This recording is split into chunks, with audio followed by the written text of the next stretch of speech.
ಚಿಂತಾಮಣಿಯಲ್ಲಿ ಶ್ರದ್ಧಾ ಭಕ್ತಿಗಳಿಂದ ಈದ್ ಮಿಲಾದ್ ಹಬ್ಬ ಆಚರಣೆ. ಚಿಕ್ಕಬಳ್ಳಾಪುರ ಜಿಲ್ಲೆಯ ಚಿಂತಾಮಣಿ ನಗರದಲ್ಲಿ ಪ್ರವಾದಿ ಮುಹಮ್ಮದರ ಜನ್ಮದಿನವಾದ ಈದ್ ಮಿಲಾದ್ ಹಬ್ಬವನ್ನು ಮುಸ್ಲಿಂ ಬಾಂಧವರು ಅತ್ಯಂತ ಸಡಗರ ಸಂಭ್ರಮಗಳಿಂದ ಶ್ರದ್ಧಾಭಕ್ತಿಗಳಿಂದ ಆಚರಿಸಿದರು. ನಗರದ ಜಾಮಿಯಾ ಮಸೀದಿಯಿಂದ ಸಾವಿರಾರು ಮಂದಿ ಮೆರವಣಿಗೆಯಲ್ಲಿ ಹೊರಟರು. ಮೆರವಣಿಗೆಯು ನಗರದ ಪ್ರಮುಖ ರಸ್ತೆಗಳಲ್ಲಿ ಸಾಗಿ ಬಾಗೇಪಲ್ಲಿ ವೃತ್ತದಲ್ಲಿರುವ ಈದ್ಗಾ ಮೈದಾನವನ್ನು ತಲುಪಿತು. ಎಲ್ಲಾ ಮುಸ್ಲಿಂ ಬಾಂಧವರು ಸಾಮೂಹಿಕ ನಮಾಜ್ ಮಾಡಿದರು. ಈ ಸಂದರ್ಭದಲ್ಲಿ ಧರ್ಮಗುರುಗಳು ಈದ್ ಮಿಲಾದ್ ಹಬ್ಬದ ಮಹತ್ವದ ಕುರಿತು ತಿಳಿಸಿದರು. ಈದ್ ಮಿಲಾದ್ ಹಬ್ಬದ ಪ್ರಯುಕ್ತ ನಗರದ ಬೀದಿಗಳು ಬಣ್ಣ ಬಣ್ಣದ ವಿದ್ಯುತ್ ದೀಪಗಳಿಂದ ಕಂಗೊಳಿಸುತ್ತಿದ್ದವು.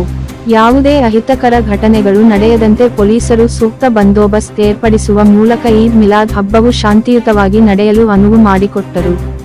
ಈದ್ ಮಿಲಾದ್ ಹಬ್ಬದ ಆಚರಣೆಯ ಕೆಲವು ದೃಶ್ಯಾವಳಿಗಳು ಸ್ಟಾರ್ ಟಿವಿ ನ್ಯೂಸ್ ನಿಮ್ಮ ಮುಂದಿಡುತ್ತಿದೆ.